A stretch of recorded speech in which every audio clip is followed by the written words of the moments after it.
Uh, Good afternoon, good evening, and good morning, everyone, and welcome to this month's edition of AML Voices brought to you by AML RightSource. I'm Elliot Berman from AML RightSource, and I'll be your moderator today.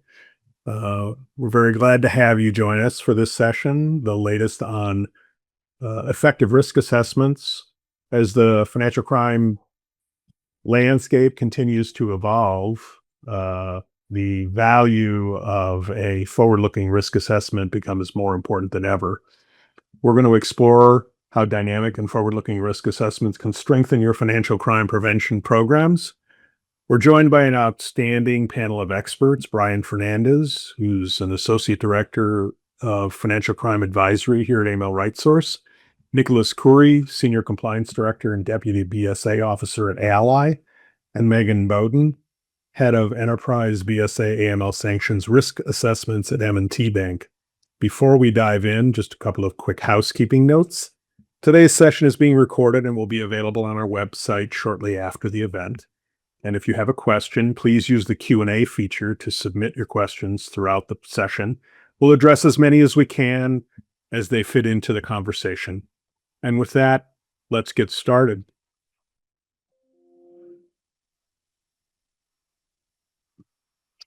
So I think we need to start by at least for a few minutes and talk about where we are from a regulatory perspective on risk assessments. So Nick, could you start us off talking a little bit about what the impact will be if the program rule in its current proposed form would go final? Yeah. Good afternoon, everyone. And Elliot, thank you for having me here today. I appreciate being part of this panel.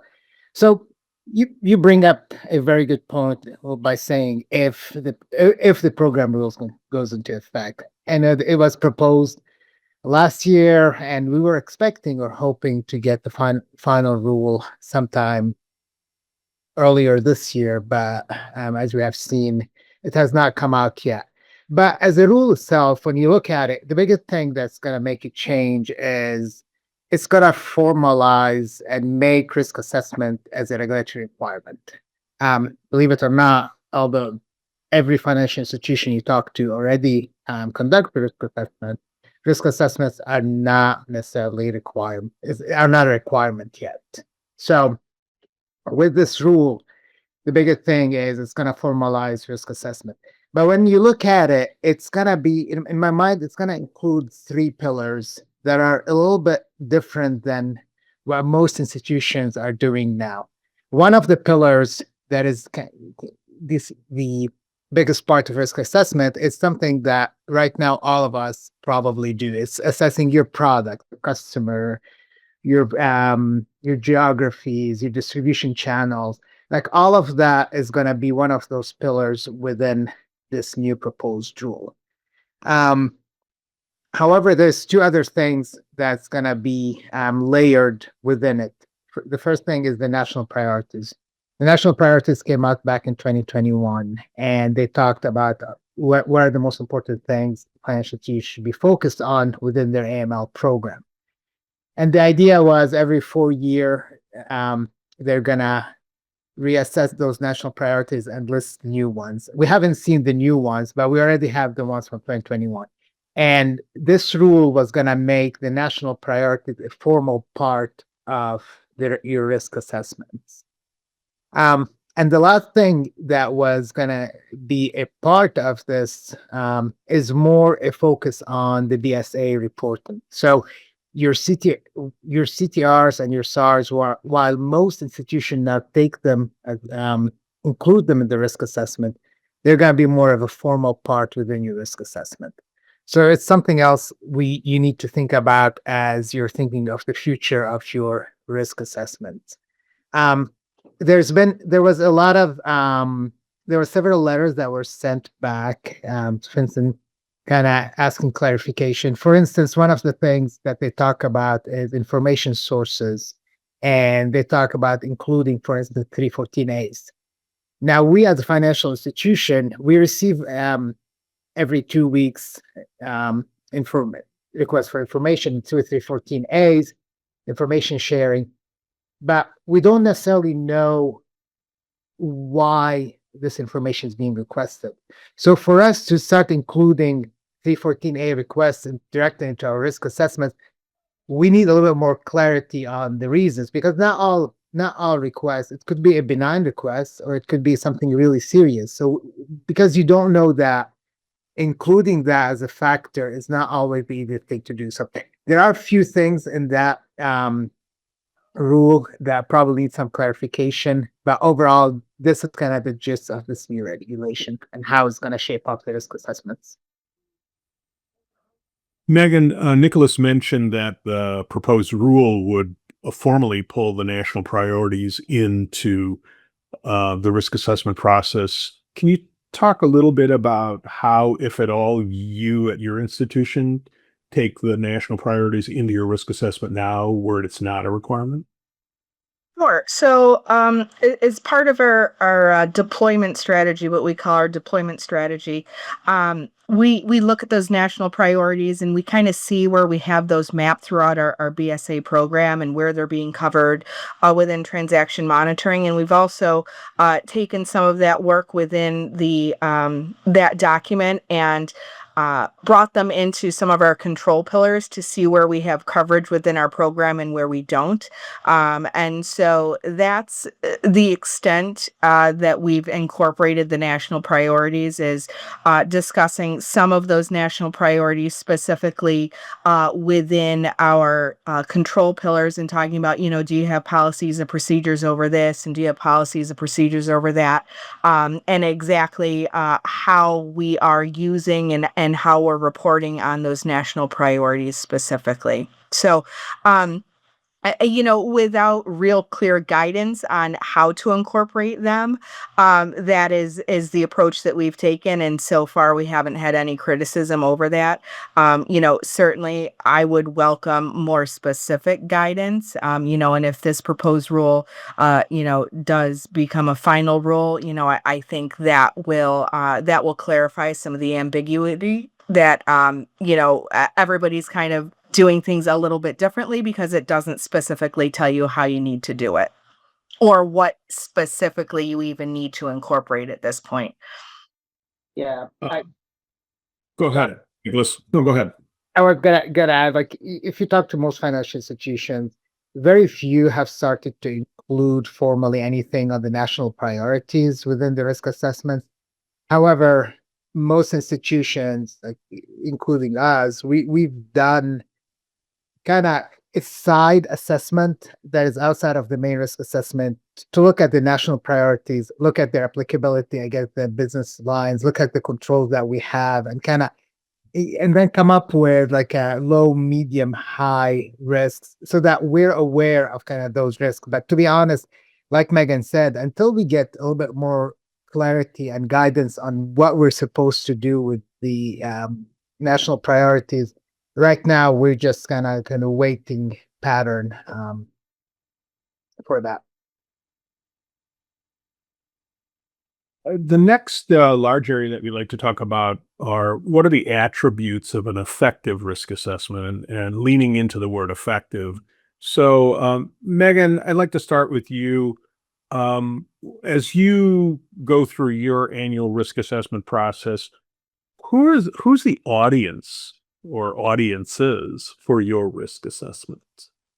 So at M&T, we actually produce a variety of risk assessments. So we produce an enterprise-wide risk assessment, which, as the name suggests, is everything in our umbrella. And then we really narrow our scope into other risk assessments throughout the year. So we produce specific risk assessments for some of our legal entities, primarily because we also are regulated.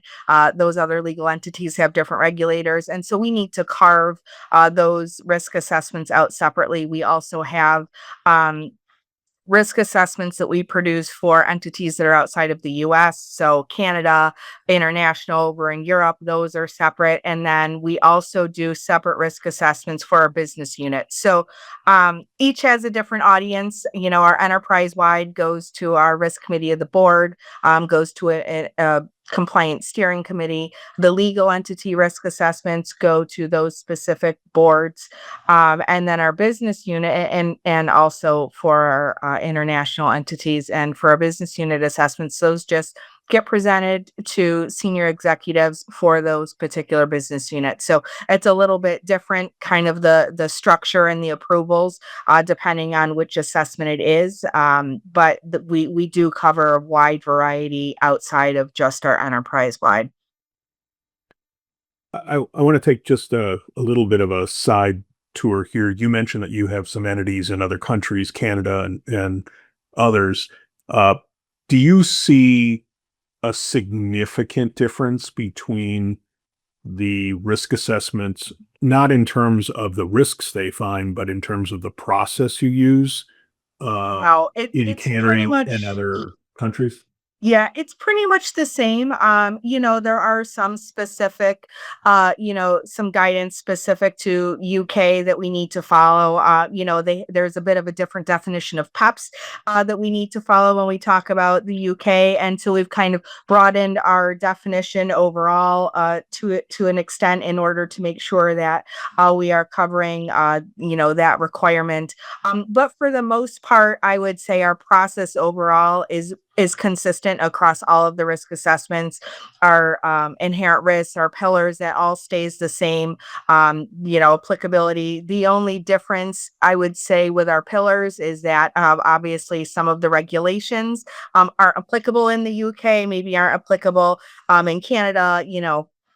Some of the FinCEN and SARS and STR. So there are certain differences, and we carve out those differences, which are applicable only for those assessments, and don't use the data that are strictly US centric.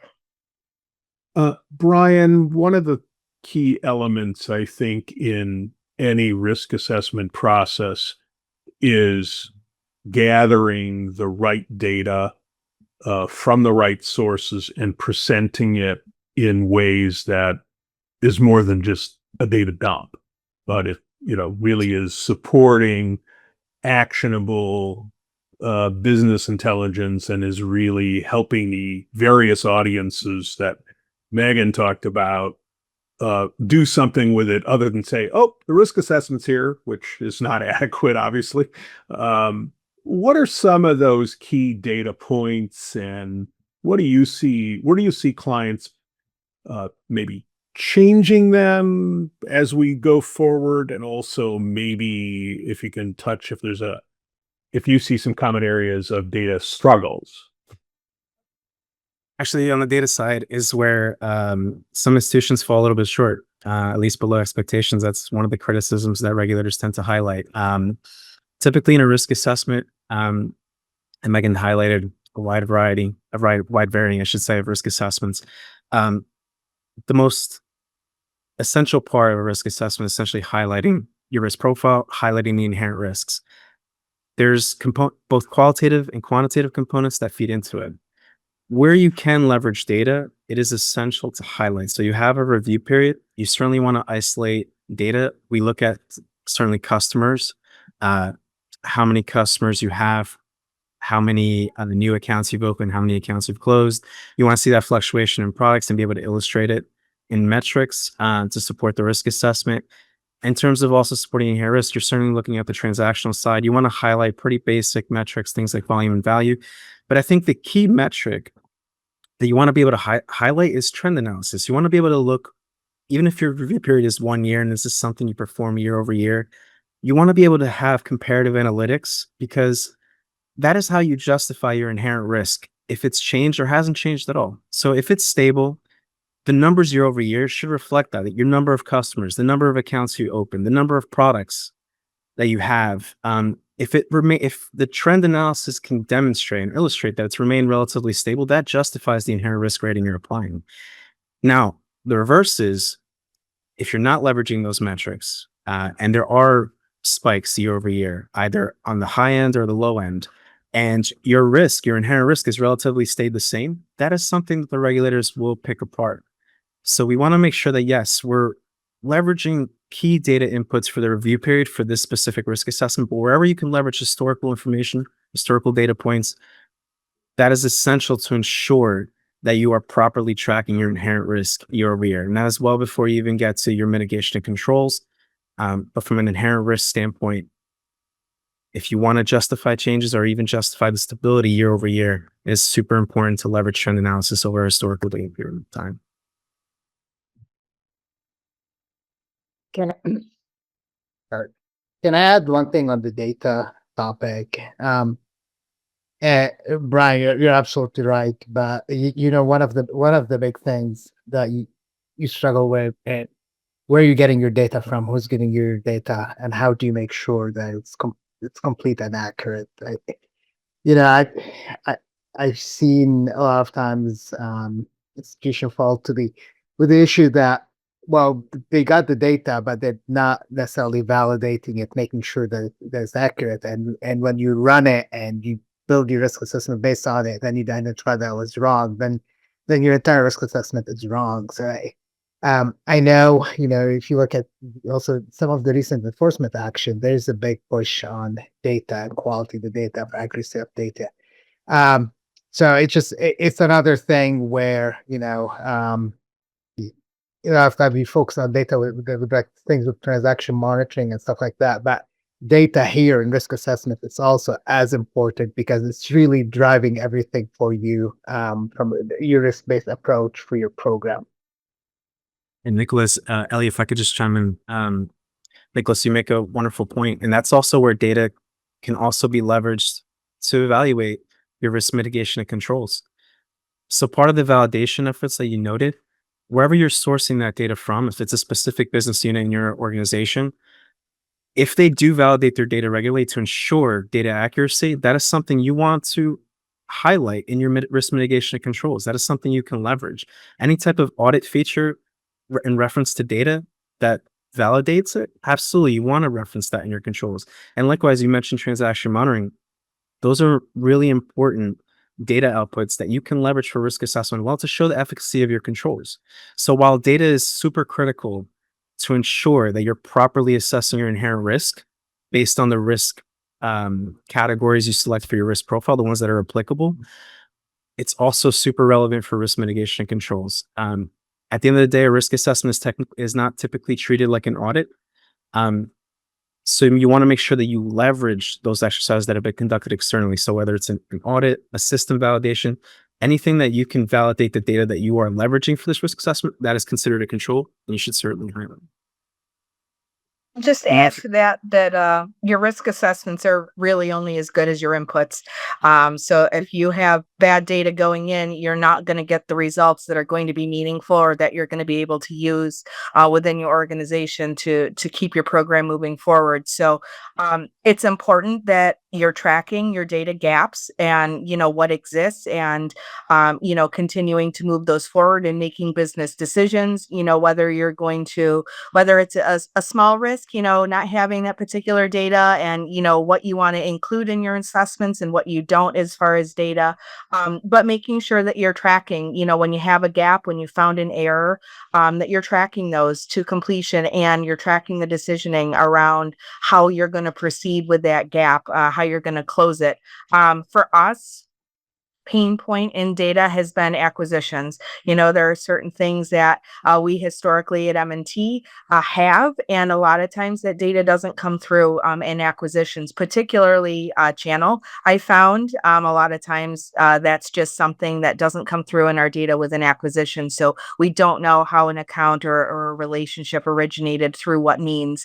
And so, it comes through in our mapping as kind of an unknown, which we tend to default to our highest risk category when something is unknown. And so a lot of times your risk can be overinflated because you're missing the data. So it's really important that you try and track down, why is it missing? Do we have a method to, backfill that data or not? And if not, how are we gonna keep reporting that going forward? And is it giving us kind of bad results because of that? So sorry to cut you in, but I did want to jump in there. No, I think that's excellent. All of that. And And you all touched on something that I'd like to go to next, and that is how you deal with the control environment and the testing. And Nicholas, I'd like to go to you. As I recall, you have an audit background in addition to compliance. So control environments, it seems like a good place to start with you. No, absolutely. And th- for us, when it comes to the risk assessment, to be honest, there's multiple ways you can assess a control environment. Um, every element of of a, of your control environment. So for instance, when we think of the risk assessment, we're thinking of like governance and oversight, transaction monitoring, customer due diligence. Like we want to assess all these controls within those areas, and then make a determination. So the first thing is we do have a questionnaire type of questions that we work with the business to answer. Like, do you have the procedures? Are your procedures updated annually? Do you have training? What type of training? How many times do you do it? So basic questions that we go through them when we're doing this assessment. And then we also rely a lot on three different sources of testing. We look at there is your RCSAs, your risk and control self-assessments that typically institutions have and businesses do. So what they're doing here is they identify the risk, they identify their controls, and then they do an assessment of them. And you typically have those results. And whenever you're building your AML risk assessment, you should have access to that information, and you should look at the risks they identify that pertains to AML and how they're assessing the controls as part of your evaluation. Also, most institution will have a second line compliance or some sort of a control testing function that they do. And they typically produce several reports, and you should include all of these as part of your review. And then the last one is the audit testing that you mentioned. So audit is the independent testing is one of the pillar of an AML program, and they have responsibility to review your AML program on an annual basis, and you gotta take into consideration those results into your control environment. So, but the one thing that sometimes trips people is like, okay, if I have an issue, does that mean that I don't have a satisfactory control environment? The short answer is no, because not. Let's be honest. Not every issue is created equal, and sometimes you could have an issue that is on a sliver of something that you're trying to measure.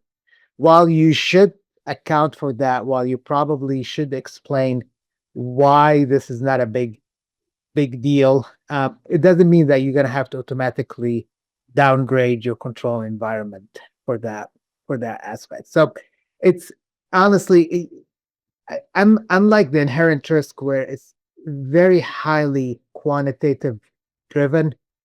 Your control environment is more qualitative. Like there's a lot of input that you need to consider, and really there's a judgment call that you have to make. I mean, most tools will calculate for you the environment, but sometimes you also have to have some sort of a narrative to explain why you got to where you got. I would add, part of the methodology um, it should determine kind of the ranking, right, of the findings and the severity and how much that's really going to reduce your controls effectiveness. And I'll just add that we have one additional input to all of those that you mentioned, and that's also any of our regulatory findings. We use those as deductions against our controls effectiveness as well. So there's a lot of different areas that you have that we can use to say, maybe this control pillar needs a little work, or maybe it isn't as strong as we would like due to these findings. So that's also what we do. And, And the beauty of sorry, go ahead, Ryan. sorry, Nicholas. And just to piggyback, because you brought off a couple great points. Even before you can, as I mentioned earlier, some data points can influence your risk mitigation and controls, especially at the scoring stage. But before you even get there, I think one of the key attributes to a risk assessment is establishing coverage of controls, right? And you mentioned a few points. Typically, I follow a 5-point principle. So right off the bat, we're looking for governance. You mentioned a program, a governing policy. Those are critical. They fall under that pillar. The next one would be processes. So things like procedures, job aids. Those are all things you want to reference. We get into systems, right? So automated systems, transaction monitoring systems, authentication systems, investigation systems. Those are all encompassed in that category as well. Then we're certainly looking at, from a testing perspective, you mentioned audit, but also QC procedures. What are you doing internally to validate or test that procedures are being properly executed? That if you have alerts, for example, generated from transaction monitoring system, are they being appropriately dispositioned? And do you have QC procedures in place to govern that? Even if it's a sampling process, those will generate metrics that you can then leverage to assess the efficacy of your control environment. So if there's 100% completion as part of QC and everything comes out great, that is something you want to highlight. The last pillar is related to personnel. Personnel has an impact on controls. Not only staff experience, but is there appropriate training? And is it targeted training? There are some risk categories, let's face it, that your standard BSA university, for example, or AML compliance university wouldn't highlight. There might be instances where specific targeted training are required, and that is a huge part of the control environment as well. So in terms of when you get to risk mitigation controls, you want to make sure you look at it from a coverage standpoint. And then as you break it down and you see where you have coverage or partial coverage, then you want to lean into the testing. What was highlighted in the program review as part of audit? What was highlighted as part of the internal QC review? What were the shortcomings there, and how does that impact the scoring at the end?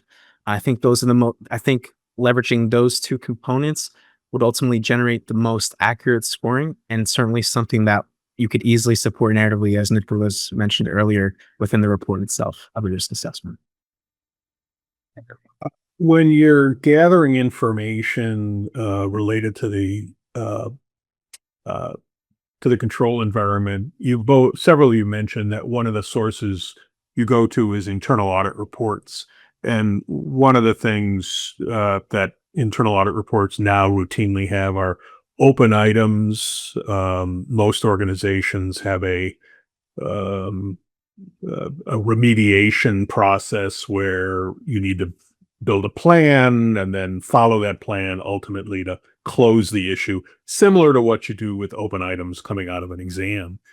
And I guess we've had a question come in about how do you take those open issues in audit reports into account, particularly since there can be some difference in timing between open issues that occurred before the assessment period or occurred during the assessment period, but may still remain open. So it may affect scoring. I'm just curious if any of you look at those differently. I could chime in first, Elliot. So one thing I've noticed with clients that work with us, when we have a set review period, we tend to grab the snapshot of the risk profile during that review period. So if the issue is still ongoing and hasn't yet been remediated or is in the process of being remediated, the narratives within the report are going to reflect that as well.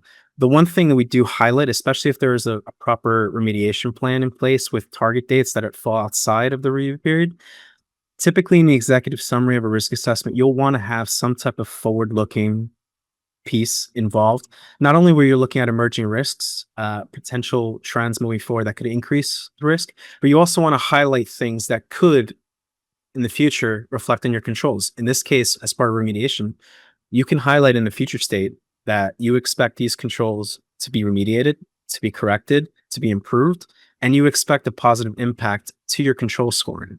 So where you want to if it does fall outside of the risk assessment period that's currently being conducted or being reviewed, I should say, you want to make sure you highlight in a future state somewhere narratively in the executive summary and project where you expect that shortcoming to ultimately land in the next risk assessment period review. Yeah, I agree with you, Brian. and it's like I mentioned, not all issues are created equal. There is a rating for the issue, but also where are we in the remediation is very important.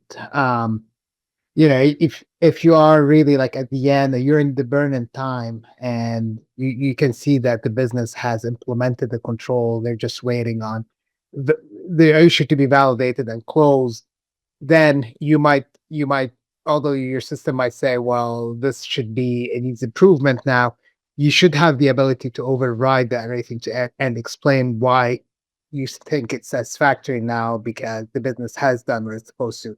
So um it's one of the beauties of having, like, we have one tool that has all the issues, and we use it for the risk assessment and has the RCSA. So it kind of brings for you all this information, and when it's mapped correctly, it brings it all together, and then you can take a look and say, "Yep, well, here's where they are. Here's the most up to date information." Like you said, Brian, you can talk about it in the executive summary, but I think you should have the ability to override the system rating, because the control environment is a little bit tricky. There's a lot of thought that you have to put into it, and it should not be just an automatic calculation. Great. I would agree. We do have a stipulation within our override process that we can only use an override to increase the risk or decrease our control's effectiveness. We cannot use an override to make something look better. So that's just part of our process. But as far as findings, we only include what's open as of the end of our reporting period. So if something by miracle was opened and closed throughout the course of our year, we're not going to count that. But we do use overrides to include something that happened after our reporting period. So, for instance, if our risk assessments end at the end of the year and something comes up, say in February, a finding, a management self-identified issue, whatever, if we feel that that control was impacted by that finding during the course of our review period, it just wasn't, documented during our review period, we will use an override to include that in the risk assessment. And then theoretically, in next year, the next year's risk assessment, that will show up in the standard reporting as an open item if it's still open as of the end of the year. So that's kind of how we handle the open items in our override process. Uh, Another thing that I think is becoming more and more challenging is making sure that the risk assessment process, that it's clear when you're reading a report, particularly a report like an enterprise-wide report. Um, when I'm reading this section, what am I reading about? Am I reading about BSA risk? Am I reading about sanctions risk, fraud risk, cyber risk? So, Brian, talk a little bit about ways that you see as being effective to clearly delineate, and then I'll throw in, of course, the other problem. These risks aren't truly independent. They Absolutely. do, the Venn diagram isn't that the circles are always totally separate. There's overlap. There's lots of talk. That's a different webinar about how AML and fraud are getting more and more entwined, and cyber. So when you sit down to do a risk assessment and then report on it in a meaningful way with the output, how do you keep those topics clear, I guess I'll say. Um, that's where the importance of methodology comes into play, specifically when you have varying types of risk assessment, not necessarily varying on an entity level, but certainly the criteria. Um, Fraud risk assessments could be very challenging. You typically leverage multiple business units, whereas for AML, for example, you would typically leverage one compliance unit to source all the information, all the data you would need. For fraud risk assessments, you're likely touching all parts of an institution, every business unit, and they likely have their own silo of controls and so forth that you then have to kind of pillage and be able to document. So from a methodology standpoint, the process is to establish a risk assessment. Typically, you're looking to establish the risk profile, assess the inherent risk, assess the control environment, have some type of tool to process both those calculations and generate a residual. And then ultimately, the final stage typically tends to be to generate a report, a narrative report, both an executive summary version, which you could expedite to certain personnel in the institution that don't want to see every little detail, but essentially want the highlights, as well as the full report, which is mostly internal, to leverage internal to find opportunities for potential improvement. However, in the methodology, you have to highlight what are the nuances to fraud, what are the nuances to AML, what are the nuances to sanctions. I mentioned earlier, when you're evaluating, for example, the control environment, this is where it particularly comes into focus, because the same 5 pillars I noted earlier, that might be applicable to fraud, it might be applicable to AML, not necessarily to sanctions. Sanctions would be completely different set of tools and resources, as well as the reporting end of it as well. At that point, you're essentially expediting it to FinCEN, and from there, it gets taken care of. So the general process of a risk assessment is going to be very similar across all these types of risk assessments. But again, you have to make sure you highlight the specific nuances to the criteria, both in the methodology and as well as in the report. So you want to make sure you lean on that in the executive summary, that big portion in the beginning that summarizes the entire report. You want to make sure you lean on what the criteria of this risk assessment is, what focus, what business units, and you move on from there. Megan, one of the challenges that I think, even with the scoring models that are becoming pretty standard, at least the use of scoring models in risk assessments, but one of the challenges is, how do you really assess impact severity? So you've got an issue, or you've got a high risk geography where you do business, but that just means it's not medium and it's not low. But that, in and of itself, that doesn't tell you, is it like, radioactive dangerous, or just like, no, keep your eyes open dangerous, both of which could end up in the high risk bucket. So how do you go about in your organization? Because you mentioned that you have some international operations as well as domestic operations. How do you do that? Is that something you can actually build into a scoring model, or is that sort of where you get I guess I'd say the human factor? It's it's a concept that I've heard a lot about, and that I know some other institutions utilize. The severity or the likelihood. Those kinds of concepts. It's not something that we've really fully integrated within our risk assessment process. I think Nicholas spoke a little bit about it when we were meeting beforehand, and I think he might be better suited to speak to that, because it really isn't something we don't really utilize, the likelihood scenario, or the impact in that way. So I don't want to misspeak as far as how that could be utilized, because it isn't something that is part of our methodology at the moment. Okay, Nicholas, you're on. Uh, um, so yeah, and it's a newer concept. We've been using it maybe for the last 2 risk assessments. So, and really the way we look at it right now is we have 2 main buckets when you're thinking of inherent risk. You have your likelihood bucket, and then you have your impact, bucket. So likelihood is it's your traditional verticals that you assess on, from customers and entities, products and services, fund flows, distribution channel, geographic location, whether they use third-party alliance. Like, these are your traditional elements, and all of those, we assess them separately, and then we come up with a combined score that we call the likelihood. Then what we started to overlay is the impact rating. And really what you're trying to measure here is, okay, things might be like, you might have most of your customers are domestic customers, so they're really low risk. But what is the impact of something going wrong? Like, what's the regulatory impact? What's the financial impact that could be? Like, if you get in trouble here and you get a fine, how big that fine could it be? What's the financial impact? What's the reputational impact of having an issue in that space? So, you have some sort of a public enforcement action. How is that going to impact your reputation as an institution? So we take all of these and we create a combined score that we called impact rating.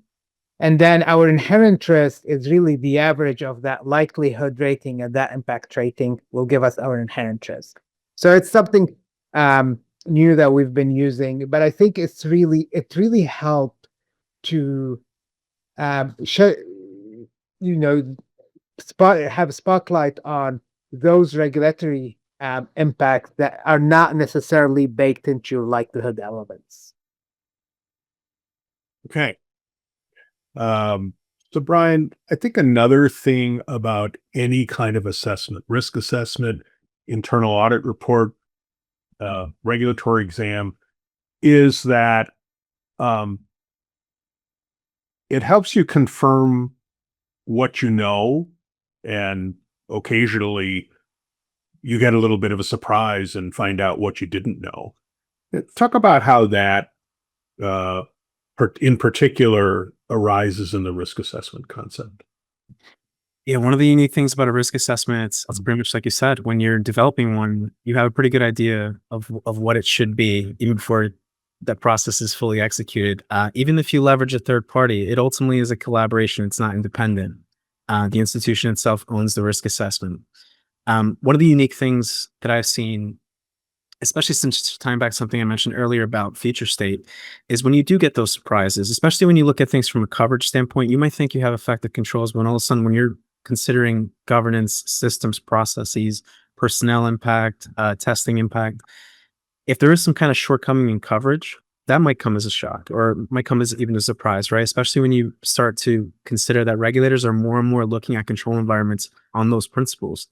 In that case, that's where you have to have something in place in your risk assessment methodology, as well as how does that ultimately tie into your standard remediation plan procedures, right?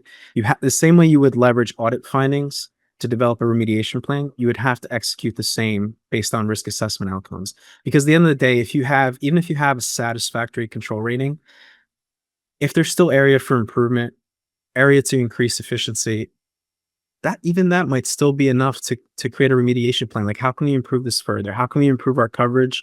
How can we improve our QC procedures around it to make sure that it's functioning even more effectively in the future? It's basically making sure you have the ability and the processes in place to leverage those findings, those observations from the risk assessment, and building some type of remediation plan for improvement. And that should also be the goal in general. You should, unless you have perfect controls, perfect ratings across the board, you should always seek to find opportunities to improve year over year because you want those improvements to be reflected on the next risk assessment. Nicholas, I want to go to you. Financial services has always been a dynamic business, but I would say it's more dynamic now, certainly than when I started in financial services many, many years ago. And it feels like the rate of change is accelerating. I'm not sure it is. I can't measure it, but that's how it feels like. Um, so when you start out each risk assessment cycle, where in that process do you look at changes in the institution since the last cycle and changes in what I'll call the business environment? Where does that fit into the process? Absolutely. No, that's a great question. And to kind of piggyback for what Brian was saying, when you look at your risk assessment, to be honest, if you have a good program in place, there should not be big surprises for you.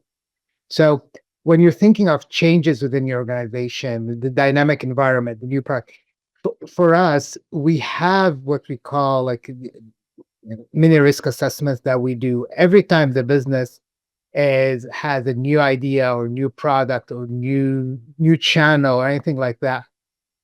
We have a seat at the table and we look at it during the year and say, okay, what kind of risk does this create for us? Do we have the appropriate controls? Do we need to what do we need to do? Do we have the right data feed? So we have different components that we measure, and then we come up with a way to make sure that this new product is being implemented correctly. So when the time comes for that big risk assessment, I mean, as long as you have those small risk assessment working like they're supposed to, it should not be a big impact on your main risk assessment.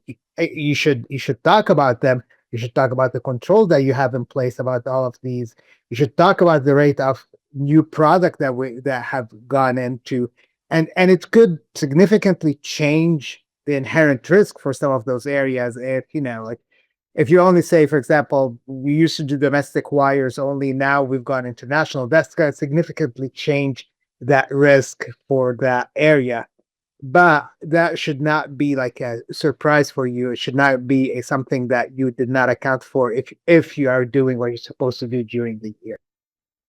Is Nicholas, at your organization, is your regular full risk assessment cycle annual? Right now it's annual. Yes. We have one main risk assessment that we do on an annual basis. It takes about 5 months to complete. So it kind of starts in December and we report out sometime in April timeframe. But again, I don't know with the new proposed rules and stuff like that, there might be changes. I've seen institution go as much as quarterly risk assessments, semi-annual, but right now we are still on an annual basis. And Megan, are you on annuals? Yes, and we are pretty much exactly the same time frame as Nicholas. So we kick off our production in December, and we generally finish our enterprise wide in April. And then we really spend the next 4 to 5 months doing those other risk assessments that I spoke of, but we are all annual, every single one of those. Brian, are you seeing many clients on a cycle longer than annual? There are instances where that happens. However, again, I think even though there's no regulatory guidance that has it set in stone, I think most institutions are very comfortable doing it annually. The only time I've actually seen it occur more frequently than annually, and I know Nicholas touched up on this, when you do preemptive risk assessments of potential new products, new customer types, those are all things you can do separately. There are some instances like M&A activity that can significantly alter or change your risk profile. In that case, you might want to do it a bit more frequently, at least in the onset, until the new risk profile is established. That would have to be something significant, like I mentioned, a big merger or acquisition. I've seen clients do up to 3 years. I don't typically recommend it. Specifically, I'm going to tie it back to the beginning because Elliot, you eloquently referenced earlier, data is such a critical component. It's hard to assess 3 years worth of data to then compare to potentially a lot changes in 3 years. A lot can change in a year. So I think annually is the comfort zone that most folks are comfortable with, and that would certainly be our recommendation. Anything beyond 2 years, certainly we would certainly try to stay away from if possible. So the title of this session is Effective Risk Assessments. So Megan, I'm going to come to you. In your organization, how do you assess the effectiveness of your risk assessments? Well, doing a risk assessment isn't any good if it's not being used, right? If it's just sitting in a drawer someplace and nobody uses it to help make business decisions. So I think effectiveness is really how you use it. And, if a control pillar isn't where you want it to be, do you have a plan for how you're going to, increase that? If something decreased in a particular year, did you pinpoint the reason why? Do you have a plan for how you're going to address that going forward? So, and data. I will go back to data and at the end you're going to ask us for takeaways, your data, your inputs. You're not going to have an effective risk assessment if your inputs aren't solid. So the effectiveness I also think is directly tied to your inputs as well as your methodology. You need to have a sound methodology, and the methodology should be catered to your institution. The things that you're looking at should really be catered towards your institution, your customers, your products and services, your geographies. It's not all going to be the same across the board from one institution to the next. And so you really need to look at your methodology and make sure that on a regular basis. We look at ours every single year.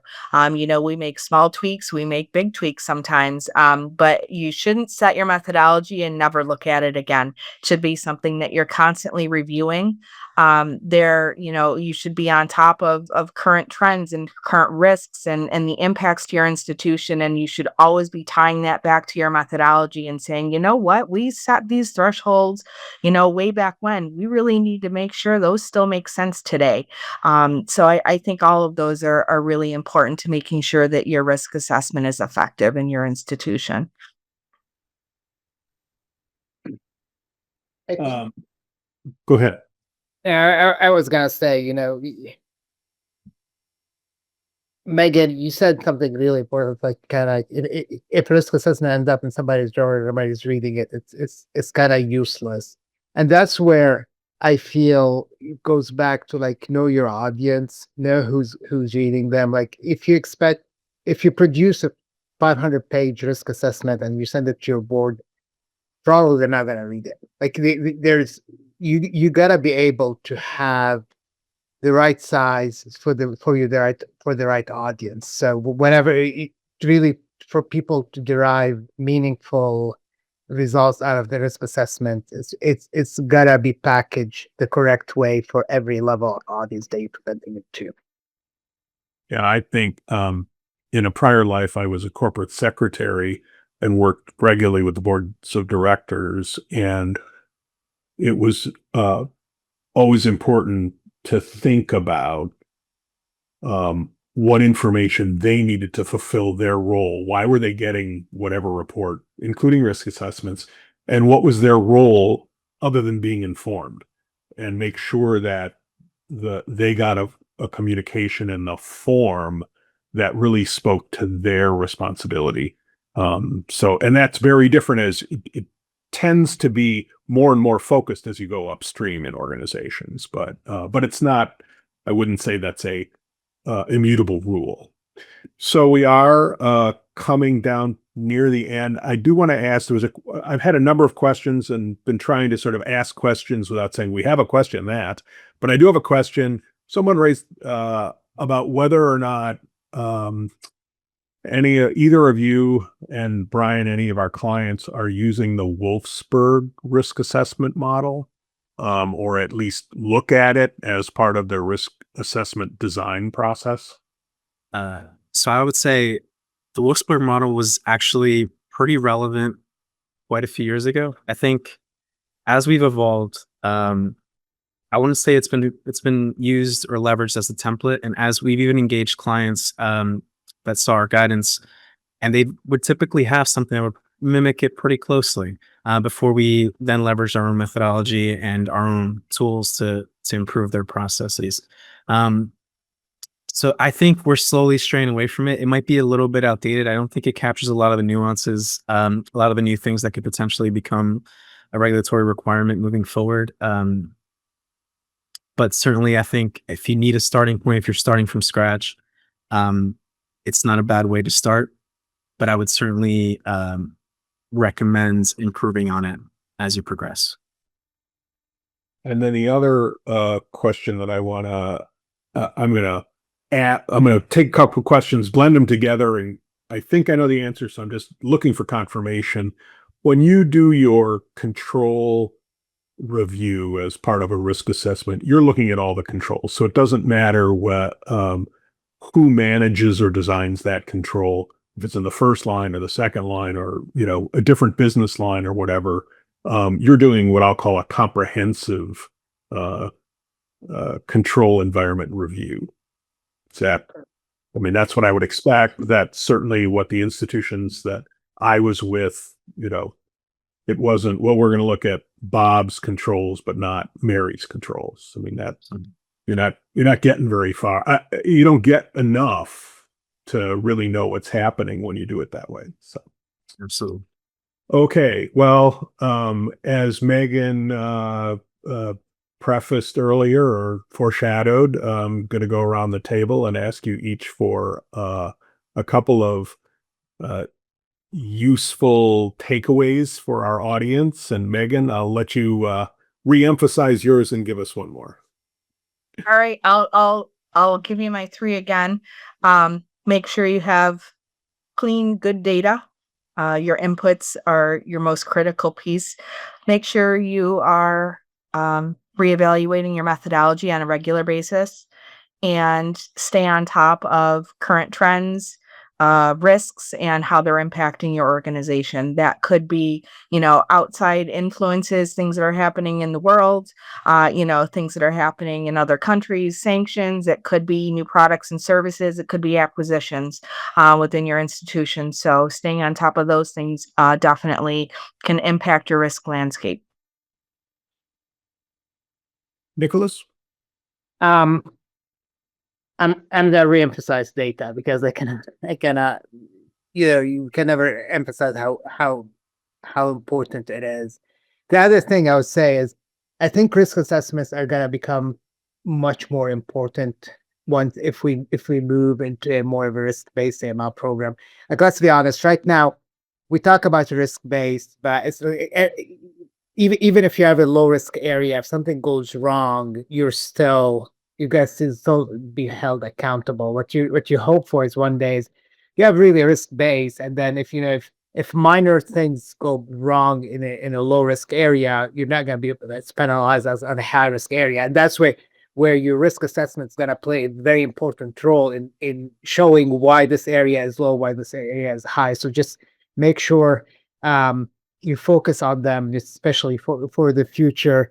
And the last thing is, the risk assessment is you should collaborate with your businesses. You should work with them. You should let them read it, challenge it for you to say, yep, we agree or we disagree, and here's why. Just because they are the experts, you cannot work these things in a bubble. Ryan?